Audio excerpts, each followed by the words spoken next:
Asked once. You asked twice. You asked 1,000 times. So, here I am, Spiral 6 over here, and you know. Yes, I know you know. Today is tutorial day. I am going to show you how to build this very cool dwarven statue. Right behind me. So, sit back, relax, and let's build. I'm going to make this tutorial layer by layer. Maybe it's going to be boring, but I guess it's the easiest way to make it easy to understand. So, be ready to pause the video when I show you the proper layers. Copy the scheme. And then, just go ahead. And don't forget to give a like in this video, otherwise, your statue will fail. I got a bad feeling about this. You will start with an area of 19 per 21. This is going to be your guide layer by layer. The first layer is the feet and the axe's blade, that touches the floor. Look to the scheme. Pause. Copy. Go on. Boring, but useful. Now that you understood how this is going to work, let's go to the second layer. This is going to be a long journey, the statue is tall, and some parts are going to be tricky. But, come on. Don't give up, keep pushing, and sooner it will be done. As you can see, I am completely filling the interior of the statue. If you are going to do this construction in survival mode, for obvious reasons, the recommendation is to leave the statue hollow. Just don't let Etho know about it, and that's fine. A bonus, you'll have a beautiful mob farm at your disposal. Now it's time for layer number 3. An important point to be told is about the color palette. Use whatever colors you like. I've tested several combinations that work very well. Follow your instincts and try to create alternative versions. This statue is quite versatile. I will be using it in a future project that I have in mind, which is the creation of a dwarven mine. Nothing original, I know.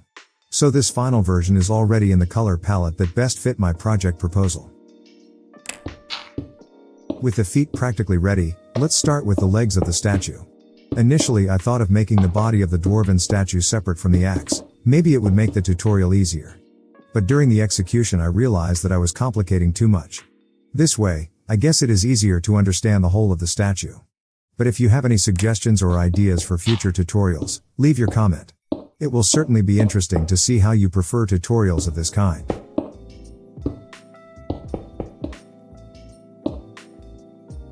When making this building, be careful with one detail.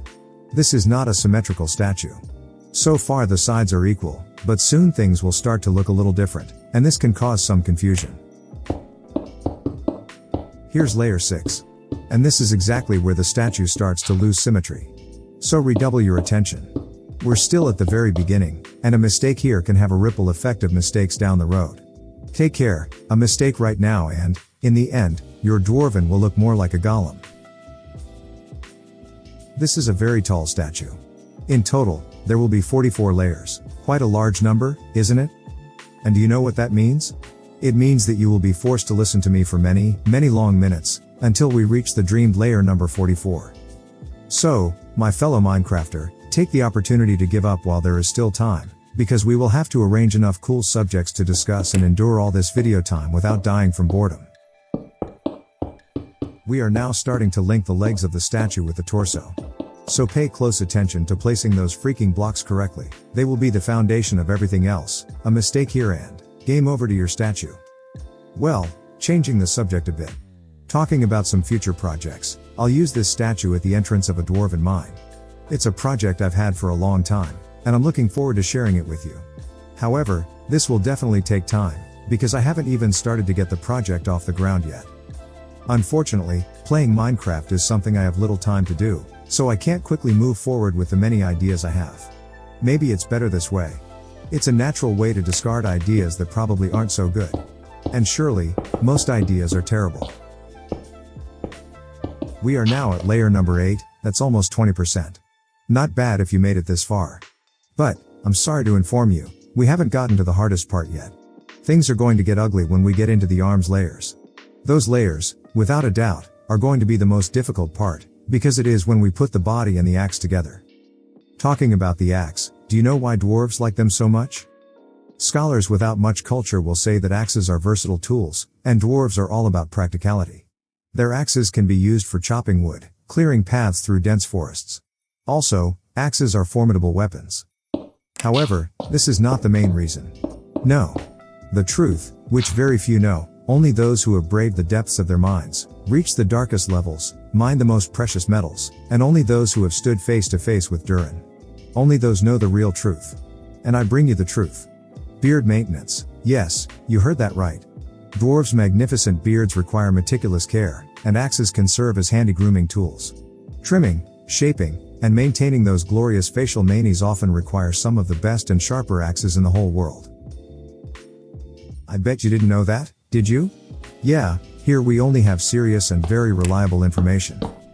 Jokes aside, this surely is going to be a fun project. Dwarven mines are the heart and soul of Dwarven culture, representing their craftsmanship, wealth, and adventurous spirit. Those mines are vast networks of tunnels and chambers that stretch deep into the earth. They are meticulously carved and crafted by the skilled hands of dwarves. These mines can vary in size and complexity, from modest tunnels to sprawling underground cities complete with forges, halls, and living quarters. The Dwarven architectural style in Tolkien's Middle-earth is characterized by grandeur, craftsmanship, and a focus on durability. Dwarves are renowned for their exceptional skills as stonemasons and builders, and their architectural creations reflect their love for the earth and their desire to create lasting structures. And speaking of architecture, we come to the statues. Dwarven statues hold significant importance within Dwarven culture and society. They serve various purposes and symbolize different aspects of Dwarven values and beliefs. Dwarven statues embody the pride and cultural identity of the dwarves. They celebrate their craftsmanship, artistic skills, and architectural prowess. These statues often depict dwarves in regal or heroic poses, showcasing their strength, resilience, and the values they hold dear. The presence of these statues in Dwarven halls and cities serves as a reminder of their rich heritage and the achievements of their ancestors. In some cases, Dwarven statues are imbued with magical or spiritual significance. These statues are believed to possess protective qualities and are placed strategically to guard important entrances, gates, or areas of Dwarven strongholds. The belief is that these statues stand as eternal sentinels, warding off intruders and protecting the sanctity of Dwarven realms. Also, the statues are valued for their aesthetic appeal and the beauty they bring to Dwarven halls and cities. These sculptures are crafted with great attention to detail, showcasing the dwarves' artistic vision and their ability to create visually captivating works of art. Dwarven statues add a touch of grandeur and elegance to their surroundings. That's why any cool Dwarven civilization must have some statues. They play a multifaceted role in Dwarven society. They honor heroes and ancestors, symbolize Dwarven identity and craftsmanship, guard their strongholds, and serve as reminders of their cultural values and achievements. These statues stand as enduring testaments to the dwarves' rich history and the legacy they leave behind for future generations. Okay. We are now at layer 14. There is still 30 to go and all my knowledge has already been used to talk with you about dwarves. Have you ever imagined a Minecraft update with a Dwarven theme? Surely it would be fun. In my opinion, they lost a huge opportunity during the Caves and Cliffs update. Wouldn't be cool to suddenly find a Dwarven village inside a huge cave system? Featuring intricately designed stone houses, forges, and marketplaces. Players could interact with the dwarf villagers, trade for rare ores and minerals. Also, with the Dwarven update, mining becomes even more thrilling and rewarding. New tools and equipment. Additionally, rare veins of mithril, a legendary metal, could be discovered, offering enhanced durability and enchantment potential. And why not some new redstone contraptions? Dwarven engineering prowess extends beyond mining and crafting. The update would be a good chance to introduce elaborate mechanisms for automation and defense. From intricate minecart systems to ingenious traps and secret doors. Yes. It would be cool. Maybe one day. Why not? Now we are approaching the belt of the statue. A suggestion, even if you are using some other color palette, try to leave the belt well marked. It doesn't have to be overly prominent, obviously, or it will steal too much attention, but a certain outline is important, to proper separate the legs from the rest of the body, and make the statue more aesthetic.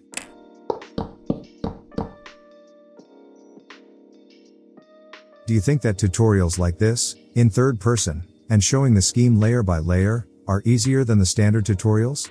The ones where the dude goes block by block, in first person, and you try to keep up? Personally, I think this second type of tutorial is a little confusing, despite being much easier to produce a video like this.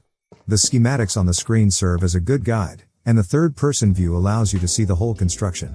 making the positioning of the blocks clearer. Of course, this is just my opinion. So it would be nice to know what you guys think too.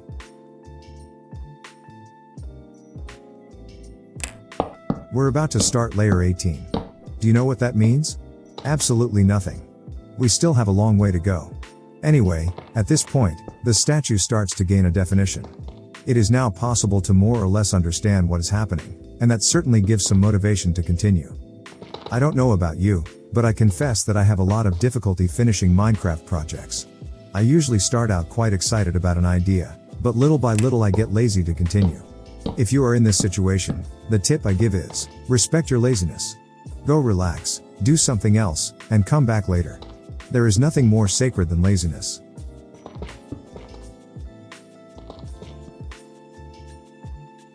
Seriously, it's really important to respect fatigue. Taking breaks from your Minecraft projects is important to prevent exhaustion and maintain enthusiasm. Engaging in other activities or hobbies that you enjoy can recharge your creative energy.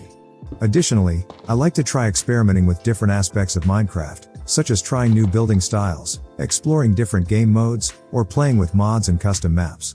When I mix things up, I feel it can help to bring a fresh perspective and renew my interest in Minecraft projects. Also, I try to avoid really huge projects.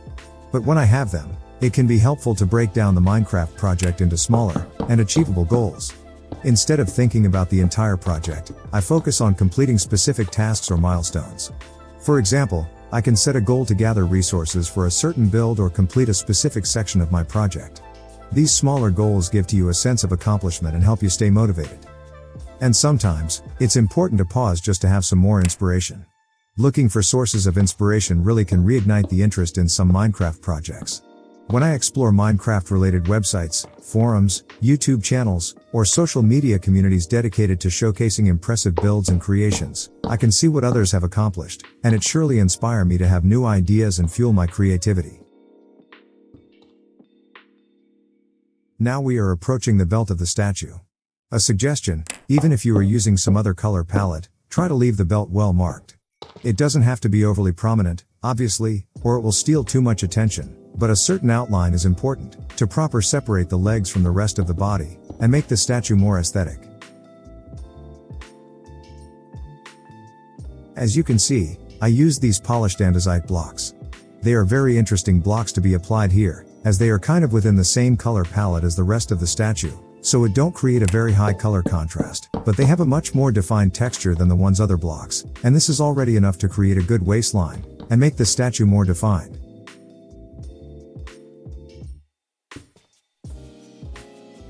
At this moment, we are reaching a very critical part of our statue, which is the left hand. The correct positioning of these blocks is fundamental, because this is where the axe joins with the rest of the body. If you start by positioning the hand blocks in the wrong way, this will reflect on the entire arm, and will certainly affect the entire contour of the structure. So, no pressure, but don't make a mistake now.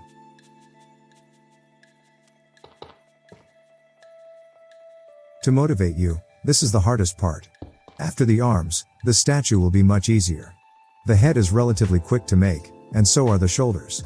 So, if you've come this far, keep pushing, there's little left to get rid of the worst part.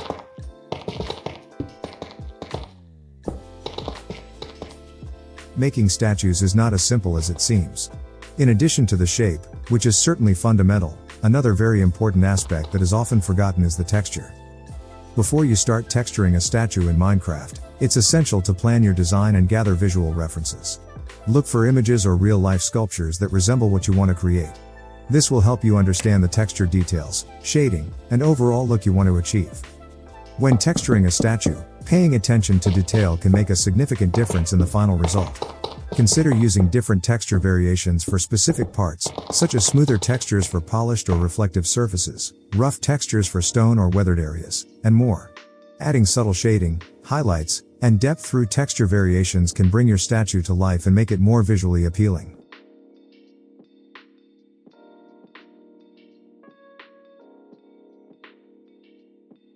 Now it's time for the right hand. The same advice I gave about the left hand and arm applies here. Be careful and don't miss any blocks. If you've made it this far and your statue is looking cool, don't forget to give the video a like. I know it's annoying when people in videos ask for likes and subscribes, so I won't do that. I'll blackmail you instead.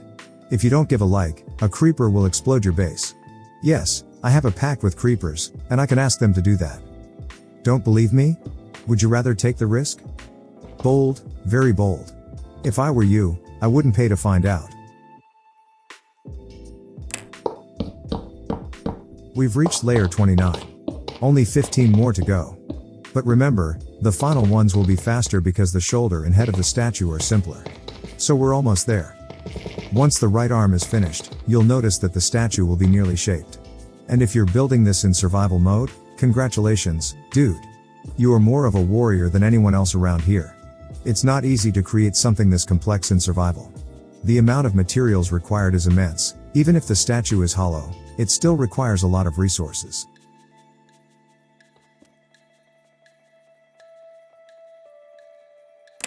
Well, since you've already given your like and won't be attacked by creepers, let's get back to talking about dwarven buildings. After all, if you're building this statue, I imagine it's not just random. You probably have something related to this theme in your world. Here are some key elements and tips for incorporating dwarven architecture into your Minecraft builds. Use stone and dark materials. Dwarven structures often feature extensive use of stone, particularly rugged and weathered textures like cobblestone or mossy stone bricks. Dark materials such as blackstone or obsidian can add a sense of mystery and reinforce the underground feel. Incorporating ore blocks like iron or gold can also emphasize the dwarven mining aesthetic. Create elaborate entrances. Dwarven architecture often includes grand and elaborate entrances. Build large stone archways or ornate doors with intricate carvings to give your structure a sense of grandeur. Consider adding decorative elements like stone pillars, braziers, or statues flanking the entrance to enhance the overall aesthetic. Incorporate geometric patterns and symmetry. Dwarven architecture is known for its precise craftsmanship and geometric patterns. Use blocks like stone bricks, quartz, or dark prismarine to create intricate designs on walls, floors, and ceilings. Symmetry is also a common feature, so consider mirroring your designs or building in balanced proportions. Include mining and smithing areas. Dwarves are often associated with mining and blacksmithing. Incorporate areas within your dwarven build that showcase mining operations, forges, or blacksmith workshops. Use features like anvils, furnaces, and smithing tools to give these areas a realistic touch. Add naturalistic elements. While dwarven architecture is predominantly focused on stone and underground structures, it can be enhanced by incorporating natural elements. Create underground gardens, cascading waterfalls, or underground rivers to bring life and a touch of nature to your dwarven builds. You can also use plants like ferns or vines to add a sense of age and decay.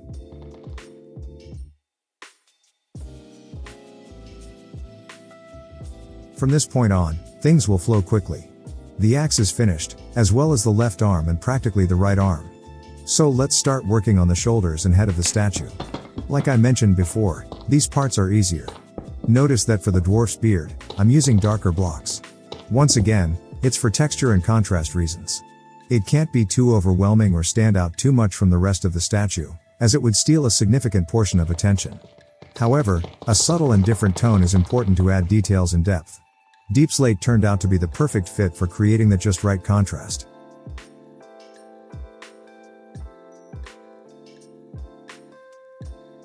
For this part of the head, in addition to the scheme that I show in the top left corner of the screen, pay close attention to the details.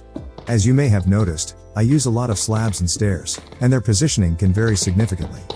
For example, take note of how some slabs are placed in the upper half, while others are in the lower half. Pay attention to this aspect because it is these small details that make all the difference. As I mentioned, this construction is far from simple. But if you've made it this far, you surely realize that.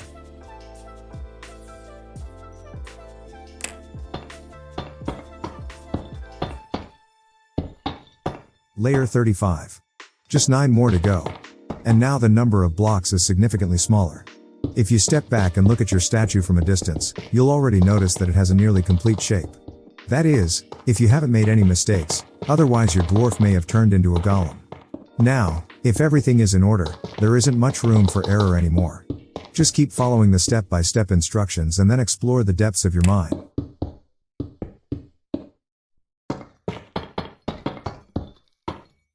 I don't want to be repetitive, but I've been rambling on for quite some time now, so sometimes I have to reiterate certain themes.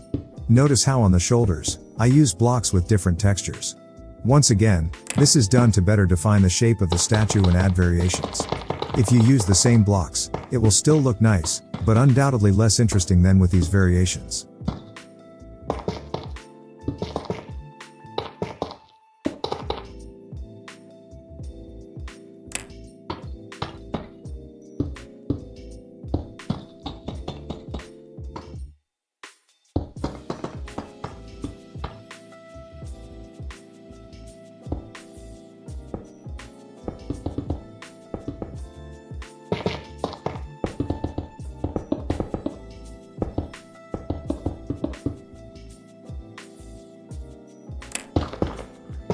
It's time for the eyes.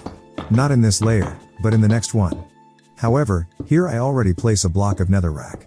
That's because for the eyes I'll be using fire only, so netherrack is important because, as you probably already know, fire stays lit when in contact with it. But, if you're playing with fire tick off, which is usually how I play, you can use any other block in its place.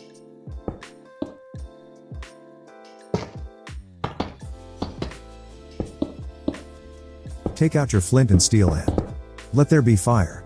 The eyes are ready. If you want to use another block instead, of course, it's possible. Something shiny like glowstone or even valuable ores like diamonds would be pretty cool too. Be creative and add variations that are more fitting to the story of your world.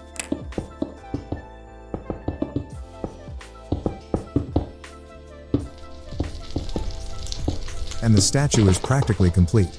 Congratulations if you've made it this far. There are just a few details left to finish the head, but from this point onward, there are very few blocks remaining. So, what did you think of the tutorial? Was it easy to follow?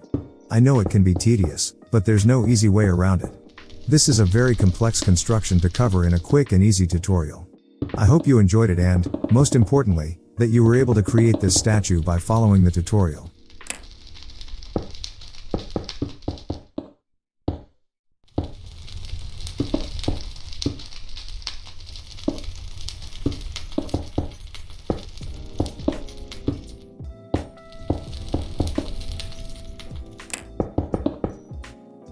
Well, builders and redstoners, dudes and slackers, lovers and haters, I hope you all liked the final result. If you did, let me know, and don't forget to push the freaking subscribe button. If you don't press that damn button, I've warned you, you already know what's going to happen.